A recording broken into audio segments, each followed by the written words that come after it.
Якіх чыноўнікаў нечакана пазвальняў Лукашенка, з якім міністрам у яго адбылася сур'ёзная размова, а таксама што вядома пра дзіўнае папярэджанне міліцыі і новыя правілы з валютай у беларускіх банках. Вітаем, сябры! Гэта наша Ніва, і зараз мы ўсё вам раскажам. Лукашенко правёў нечаканыя звальненні важных чыноўнікаў. На гэты раз перастаноўкі адбыліся на Гомельшчыне, і ў адстаўку быў адпраўлены мэр Гомеля Владзімір Прывалаў, які займаў гэтую пасаду з 2022 года. Новым жа кіраўніком горада прызначылі Руслана Пархамовіча, які каля 5 гадоў быў міністрам архітэктуры і будаўніцтва. Менавіта пры ім улады зрабілі прыярытэт у атрыманні дзяржаўнага жытла для сілавікоў, якіх Лукашенко назваў людзьмі, што не маюць права зарабляць на баку. Пасля міністэрства Пархамовіч стаў асабістым памочнікам інспектарам Лукашэнкі па ўсё той жа Гомельшчыне, ну а цяпер перайшоў у мэры. Гэтае прызначэнне выглядае як паступовае паніжэнне, прычым у чыноўніка атрымаўся цікавы кар'ерны кульбіт. Раней Пархамовіч кантраляваў старшыню аблвыканкама Івана Крупко, ну а цяпер быў пераведзены да яго ў падпарадкаванне. Праўда, абодва чыноўнікі, у тым ліку і той, каго звольнілі, здаецца, такімі перастановкамі максімальна задаволеныя. Як адзначае выданне «Флагшток», ужо былы гомельскі мэр Прывалаў даўно хацеў змяніць працу, бо разлічвае трапіць у Мінск, каб падняцца па кар'ернай лесвіцы. Але ж пакуль новага прызначэння чыноўнік так і не атрымаў. Таксама ў год жанчыны Лукашенко звольніў жанчыну мэра, якіх у Беларусі зусім няшмат. 55-гадовая Алена Паўлечка 10 гадоў кіравала буйным прамысловым мазыром, але ж цяпер Лукашенко зняў яе з пасады без тлумачэнняў. Новым жа кіраўніком мазырскага райвыканкама стаў 47-гадовы Александр Верамеев. Раней ён узначальваў Петрыкаўскі райвыканкам, а да таго увесь час працаваў на адным прадпрыемстве пад назвай «Палессе Аграінвест». Прызначэнне Верамеева мэрам Мазыра Лукашенко суправадзіў жартачкамі. Александр Александрович, голова не закружится от таких взлетов у тебя? Нет, товарищ. Потому что ты так как-то быстро в последнее время по этой карьерной лестнице поднимался, но заслуженно. Новага начальніка атрымаў і беларускі металургічны завод. Ім стаў Александр Саковіч, які раней быў намеснікам кіраўніка на тым жа заводзе. Прычым проста падчас яго прызначэння прагучала, што справы на прадпрыемстве ідуць не вельмі. Вот мы на последнем заседании исполкома разбирали там ситуацию. К сожалению, ситуация сложная. Снижение объема производства, участие холдинга, вот я вызывал у руководителя предыдущего, поэтому ряд решений управленческих пришлось принимать. Ну а пасля чыноўнікаў Лукашенко выклікаў на асабістую размову міністра абароны Віктара Хрэніна. Прычынай стала маштабная праверка ўзброеных сіл, але і тут Лукашенко не змог не згадаць 2020 год. Масштабная проверка прошла в вооруженных силах. Да и 2020 год когда-то пережили, тоже для нас был урок.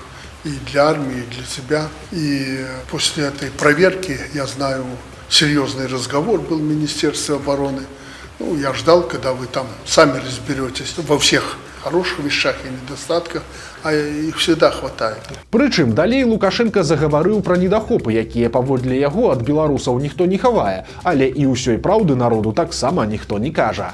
Ну, мы особо и не скрывали те недостатки, которые в армии бывают. Их везде хватает. Ну, я решил, что нам прятать не надо эти недостатки. Ну и на показ же мы особо их не выставляли, потому что не бывает так, что о вооруженных силах где-то плохо говорят. У вочы кінулася, што нягледзячы на лагодны тон размовы, Хрэнін усю дарогу сядзеў з нейкім абсалютна замагільным тварам. Магчыма праз тое, што Лукашенко працягвае актыўна рыхтавацца да вайны. Прычым ён столькі пра гэта кажа, што ўжо і не зразумела, ці гэтая вайна па-ранейшаму застаецца патэнцыйнай, альбо ўжо рыхтуецца ў рэальнасці. И больше внимания будет уделять именно тем недостаткам, которые вскрыли мы после этой проверки. Ну и дальше, как я обещал, точечно мы будем отмобилизовывать части, вооруженные силы для того, чтобы готовить их к войне. Дай Бог, чтобы ее удалось избежать. Мы же к войне готовимся все. Поэтому тоже ничего не скрываем. Яшчэ адна важная нагода сустрэчы Лукашэнкі з міністрам – гэта вайсковыя кадры. І падобна, што беларускую армію неўзабаве чакае маштабны ператрах, і апошняе слова наконт адставак і прызначэнняў будзе менавіта з Ахрэніным. Но очень важный вопрос кадры. Это основной вопрос. Если на конкретном участке, мы это знаем из опыта, нормальный человек, значит там и ситуация будет нормальная. Если не тот человек, беда. Мы с вами договаривались, что вы серьезно подумаете, с кем вы будете дальше служить. И это причина нашей сегодняшней встречи и разговора. Ну, а потом подумаем вместе, на какой уровень и каким образом я буду разговаривать напрямую с генералами и офицерами, которые служат в наших вооруженных силах и прежде всего в нашей армии. Беларуская міліцыя нечакана звярнулася да беларусаў і заклікала не купляць старыя тэлефоны. Прычына гэтага звароту можа выклікаць у вас новую фобію альбо смех, бо паводле сілавікоў у такіх мабільніках, купленых з рук, можа быць спецыяльна ўсталяваная самаробная выбухоўка. Прычым гаворка ідзе менавіта пра кнопачныя апараты, якія прадаюцца на куфары па 30-50 рублёў. Паводле міліцыі такая эканомія можа абярнуцца горам ці прынамсі найменш стацца шпіёнскай гісторыяй. Бо нібыта ў прашыўку мабільніка можа быць убудаваны вірус, здольны самастойна перадаваць асабістыя даныя махлярам. Акрамя таго, сілавікі зазначаюць, што ніхто не ведае мінулага набытага з рук апарата, і ён можа выбухнуць проста падчас зарадкі альбо пасля спробы яго адкрыць. Нягледзячы на тое, што рэальных выпадкаў тэлефоннага тэрарызму не было, міліцыя настойліва раіць не рызыкаваць здароўем і набываць тэхніку выключна ў афіцыйных дылераў. Праўда, чаму раптам сілавікі палохаюць беларусаў такімі нечаканымі пагрозамі, калі шчыра, не вельмі зразумела. З'явіліся новыя навіны пра нечаканую ўспышку хантавіруса, якая пачалася са злашчаснага круізнага лайнера. Сусветная арганізацыя аховы здароўя папярэдзіла пра новыя выпадкі гэтай хваробы і прагназуе, што ў найбліжэйшыя тыдні колькасць хворых можа павялічыцца. Гаворка ідзе пра рэдкі штам хантавіруса Андес. Варыянт здольны перадавацца ад чалавека да чалавека пры цесным кантакце.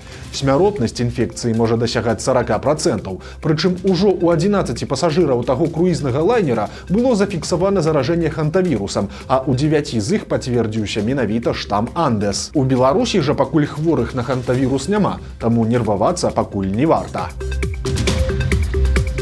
Тым часам загадкавыя падзеі адбываюцца ў мінскай медыцыне. Сталічную радзільню першай гарадской клінічнай бальніцы закрылі на дэзінфекцыю па невядомай прычыне. Прымаць пацыентаў не будуць ажно тыдзень з 8 па 21 мая, бо паводле паведамлення адміністрацыі ў гэты час пройдзе прафілактычная дэзінфекцыя радзільні. У шпіталі сцвярджаюць, што гэта робіцца для падтрымання належнага ўзроўню інфекцыйнай бяспекі паводле загаду нумар 314 ад таго ж 8 мая 2026 года. Пры гэтым у паведамленні згадваецца камітэт па ахове здароўя Рэспублікі Беларусь. Але, як заўважыў Белсат, такой структуры ў Беларусі ўвогуле не існуе. Ёсць альбо камітэт Мінгарвыканкаму, альбо Міністэрства аховы здароўя.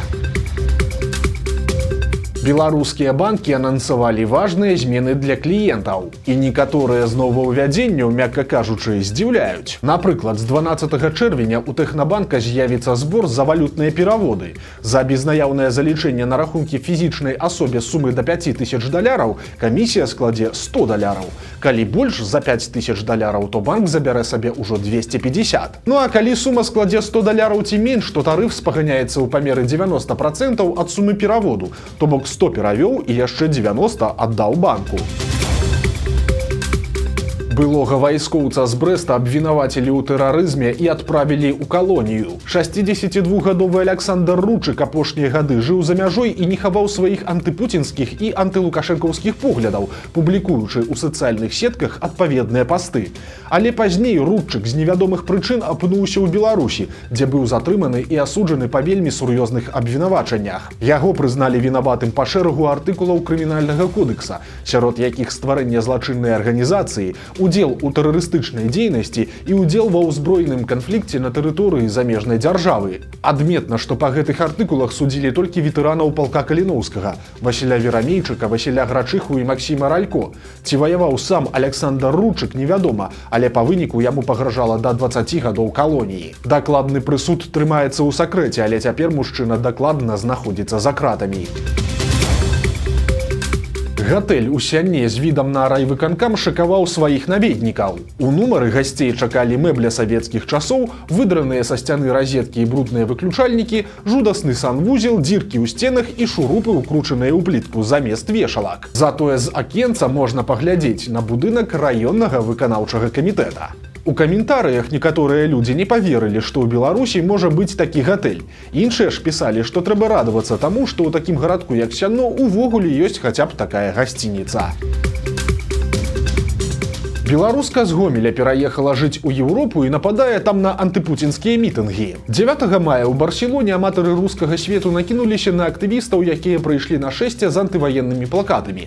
Адной з самых агрэсіўных удзельніц сутычкі была 57-гадовая беларуска Яна Будніцкая. Жанчына ўжо больш за 20 гадоў жыве ў Іспаніі, але мае прарасійскія і пралукашэнкаўскія погляды. Яна святкуе дні Расіі і дні народнага адзінства, прычым ходзіць на іх з чырвона-зялёным сцягам. На гэтае 9 мая ў Барселоне Будніцкая таксама кідалася на людзей, трымаючы ў руках лукашэнкаўскі сцяг. Як расказалі самі пацярпелыя, іх білі і не давалі прайсці, і цяпер яны збіраюцца падаваць заяву ў іспанскую паліцыю на тую Будніцкую і яе аднадумцаў.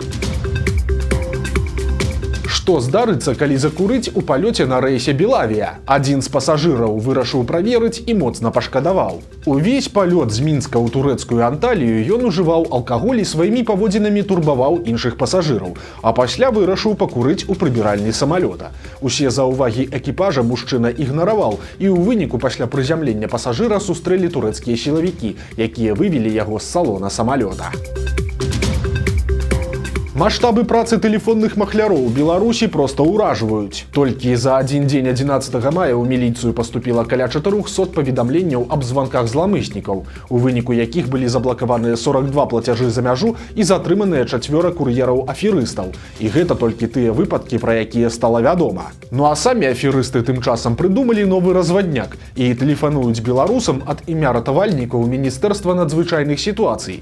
Яны пагражаюць штрафамі за адсутнасць у хаце вогнетушителей і паралельна выцягваюць у спалоханай ахвяры пашпартныя звесткі. Далей жа пачынаецца стандартная схема. Званкі нібыта ад сілавікоў ці КДБ, пагрозы вобшукаў, патрабаванне задэклараваць наяўныя грошы і ўсё астатняе. Так што папярэдзьце сваякоў і будьце пільныя самі. На ўсякі выпадак нагадаем, што беларускія ратавальнікі не прадаюць вогнетушителей і не штрафуюць за іх адсутнасць, а таксама ніколі не патрабуюць па тэлефоне пашпартныя звесткі. Сталі вядомыя самыя бедныя раёны Беларусі. Улады апублікавалі даныя за сакавік, і паводле іх сярэдні заробак у краіне вырас да 2975 рублёў. Але тут маецца на ўвазе сума да выплаты падаткаў і іншых збораў. Але ж у некаторых рэгіёнах нашай краіны сярэдні заробак заўважна меншы. У ліку зарплатных аўтсайдераў у сакавіку апынуліся Шаркаўшчынскі раён сярэднім заробкам у 1952 рублі, Кармянскі у 1984 рублі і Краснапольскі раён, дзе сярэдні заробак да падаткаў склаў усяго толькі 1993 рублі. Вось такія навіны аўторка. Подписывайтеся на канал, ставьте лайки альбо дизлайки и выказывайте заўвагі ў каментарах. И, конечно, читайте нашу Ниву, глядите нашу Ниву и любите Беларусь. До сустрэчы заўтра.